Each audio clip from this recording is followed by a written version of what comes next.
অপহরণ করে 4 লক্ষ টাকা মুক্তিপণ দাবি, অপহৃতকে উদ্ধার ঘোকসাডাঙ্গা থানার পুলিশের, গ্রেপ্তার 2।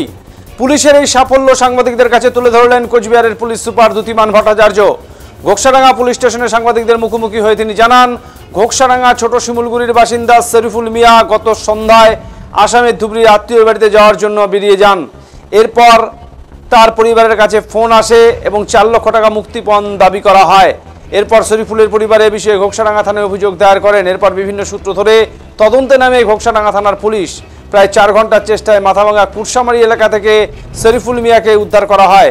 এই ঘটনায় জড়িত থাকার দায়ে মাথাভাঙা পচাগড়ের বাসিন্দা পারভিনা প্রধান এবং কুরসামারির বাসিন্দা হজরত হোসেনকে গ্রেপ্তার করেছে পুলিশ।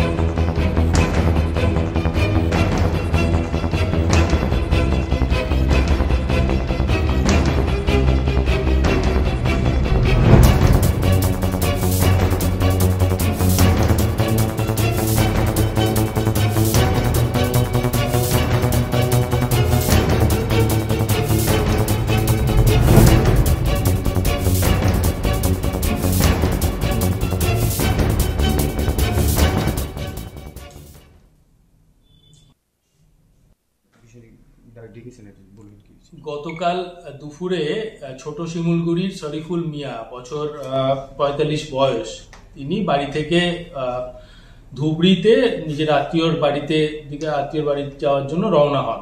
কিন্তু সন্ধ্যে অবধি তিনি সেখানে না পৌঁছয় এবং তার স্ত্রীর মোবাইলে একটি ফোন আসে যে তাকে কিডন্যাপ করা হয়েছে এবং যারা কিডন্যাপ করেছে তারা মুক্তিপণ চায়। 4 লক্ষ টাকা মুক্তিপণ দাবি করে। তো পরবর্তীকালে আমরা সেটাই তদন্তে নামি এবং একটা নম্বর তারা দেয়, যে নম্বরে টাকা পাঠাতে বলে। তো সেইটার সূত্র ধরে আমরা তদন্তে নামি এবং আমরা দুজনকে গ্রেপ্তার করি। একজন আলমিনা প্রধান, বছর 35 বয়স, পচাগড়ের বাসিন্দা, এবং আরেকজন হচ্ছে হজরত হোসেন, এও মাথাভাঙার ধলুয়ারপাড় কুরসামারির বাসিন্দা। দুজনকে গ্রেপ্তার করে আমরা যাকে শরীফুল মিয়াকে তারা অপহরণ করেছিল তাকে আমরা উদ্ধার করতে সক্ষম হই এবং কোনো মুক্তিপণও হস্তান্তর হয়নি। তার আগেই আমরা ঘোকসাডাঙ্গা থানার পুলিশ এই কাজটি করে। স্যার, ওনাকে কেন অপহরণ করা হয়েছিল কিছু জানা গেছে? এইটার কারণটা আমরা কমপ্লেন্টের সাথে কথা বলবো এবং তাদের সাথেও আমরা কথা বলে এটার মোটিভটা বার করবো। শরীফুল মিয়া কি করতো বা কি? শরীফুল মিয়া এমনি লেবারেটরি কাজ করতো এবং তার যা জমি জায়গা রয়েছে সেই সব আমরা তদন্ত করে দেখছি যে কি কারণে এটা হলো।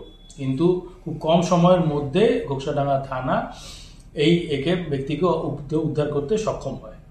স্যার, কোথা থেকে পাওয়া গেছে জানানো যাবে? দুজনকেই পাওয়া গেছে পচাগড় অঞ্চল থেকে।